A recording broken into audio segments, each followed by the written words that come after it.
भैया, अरे मैडम, क्या कर रही हैं आप? आप नहीं जानती कि मैंने आपको कहाँ कहाँ नहीं ढूंढा। वो तो जब मैंने आपको यहाँ खड़े देखा तो मैं फटाफट भाग के आ गई। मैडम, मैं आपको जानता तक नहीं हूँ और आप आते ही मेरे पैर छू ली। भैया, आप नहीं जानते हैं, आपने मेरी जिंदगी बदल दी है। और आप मेरे लिए ना भगवान स्वरूप है, और भगवान के पैर छूना तो अच्छी बात होती है ना। आप क्या बोले जा रही हैं? मेरे कुछ समझ में नहीं आ रहा है। और आखिर में आप हैं कौन? भैया, आपको याद नहीं, कुछ साल पहले आप एक भिखारन से मिले थे जिसने गरीबी को ही अपनी किस्मत मान लिया था। भैया, भैया कुछ खाने के लिए दे दीजिए ना, 2 दिन से कुछ नहीं खाया, बहुत भूख लगी है। तुम्हारा यही ड्रामा चलते रहता है। हाथ हटाओ अपने।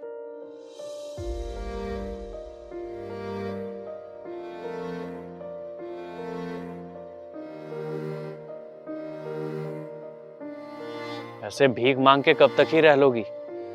भगवान ने इतना सही सलामत हाथ पांव दिया है तो कुछ मेहनत करके काम क्यों नहीं करती? मेरी हालत देखकर आपको लगता है कि कोई मुझे काम देगा?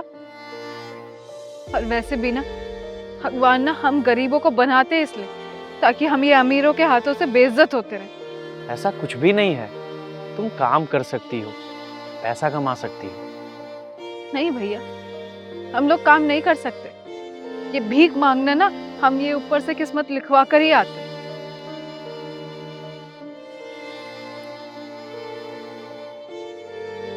एक काम करो, लो ये।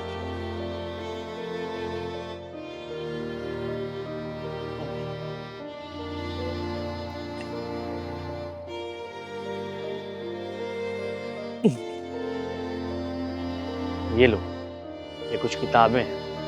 मैंने सोचा था मैं अपने ठेले पे रखूंगा और इसे बेच के कुछ पैसे कमा लूंगा, लेकिन मुझे लगता है कि अभी इसकी तुम्हें ज़्यादा ज़रूरत है, तो ये तुम रखो और इसे बेच के पैसे कमा लेना। रखो, लो। ना, मैं इन किताबों का क्या करूंगी? ये मेरे किसी काम की नहीं है। आप मेरा ना यकीन माने, मुझसे कोई नहीं खरीदने वाला किताबें। तुम लोग पहले ही हार मान जाते हो। देखो, इंसान अगर लगन और मेहनत से काम करे ना तो उसके लिए सब कुछ आसान है। और वैसे भी मेरे गांव में कहा करते हैं कि इंसान अपाहिज अपने शरीर से नहीं, मन से होता है। तो ये भीख मांगना बंद करो और मेहनत करके अपनी किस्मत लिखो, क्योंकि किस्मत के किताब में भी ना आखिरी पन्ना भगवान जी छोड़ देते हैं ताकि उसे अपनी मेहनत से लिख सके। कमाओ, खूब तरक्की करो। मैं चलता हूँ। या, आप ये ले लीजिए। तुम कमाओ, उसे हमारी जरूरत है। अरे भैया, मेरी बात सुने, कोई नहीं लेगा, ले लो। तुम सच में वही लड़की हो? तुम तो इतनी बदल गई हो कि अब तुम्हें पहचानना भी मुश्किल है। भैया, उस दिन जो आपने किताबें मुझे बेचने के लिए दी थी ना, आपके जाने के बाद ना मैंने वो किताबें बेची। और आप जानते हैं कि लोगों ने ना मुझसे वो किताबें खरीदी। उस दिन से ही ना मेरा जिंदगी को देखने का नजरिया बदल गया। मेहनत से कमाए पैसे जिंदगी के असली पाठ पढ़ा ही देते हैं। जी भैया, उस दिन जो मुझे खुशी मिली ना, आपको बता नहीं सकती। उस दिन पहली बार ना मुझे सुकून का एहसास हुआ। भैया, आप जानते हैं, आपकी एक बात ना मुझे हमेशा याद रही कि इंसान ना शरीर से नहीं बल्कि अपनी सोच से अपाहिज होते हैं। फिर मैंने सोचा कि आप तो चल भी नहीं सकते हैं, फिर भी इतनी मेहनत करते हैं, और मैं तो पूरी तरीके से सक्षम हूँ, फिर भी मैंने जिंदगी जीने का ये आसान रास्ता चुना, भीख मांगने का। मैं तुम्हें बता नहीं सकता कि तुम्हें आज इस तरह देख के मुझे कितनी खुशी हुई है। हाँ भैया, उसके बाद ना मैंने खूब मेहनत की। मैंने जो किताबें बेची ना भैया, उससे पैसे जो कमाए उससे और सामान खरीदा। बस धीरे धीरे पैसे जोड़ती रही। और आप जानते हैं, आज ना मेरी खुद की एक चाय की दुकान है। ये तो बहुत अच्छी बात है।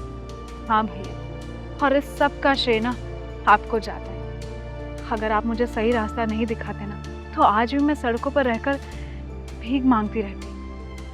नहीं नहीं, मैंने कुछ नहीं किया है। ये सब भगवान की लीला है। और मैं तो चाहता हूँ कि तुम अपनी जिंदगी में ऐसे ही खूब तरक्की करो। पता है, तुमने ये मुकाम हासिल करके तुमने उन सभी लोगों को तमाचा मारा है जो अपने किस्मत को कोसते रहते हैं मेहनत करने के बजाय, या फिर भगवान को दोष देते रहते हैं। भैया अगर आप बुरा ना माने तो आप मेरे साथ चलिए ना। अब मेरी खुद की दुकान है, आप आराम से बैठिए और भगवान की दया से ना मेरा काम भी अच्छा चल रहा है। आपको ये सब मेहनत करने की ज़रूरत नहीं है। अरे नहीं नहीं, तुमने मेरे बारे में इतना सोचा, मेरे लिए वही बहुत है। तुम्हारा इसके लिए बहुत बहुत शुक्रिया। लेकिन क्या है ना कि मुझे ये काम करके ना परेशानी नहीं होती, बल्कि सुकून मिलता है। और तुम क्या चाहती हो कि तुम मुझे आराम देकर और मुझसे मेहनत का हुनर छीन लो? नहीं नहीं भैया, ऐसी कोई बात नहीं है। ठीक है भैया, आपको जैसा ठीक लगे आप वैसा करिए। लेकिन हाँ, आपको ना अपनी बहन की दुकान पर आना पड़ेगा। ठीक है, मैं ज़रूर आऊँगा। ठीक है भैया, अब मैं चलती हूँ। खुश रहो।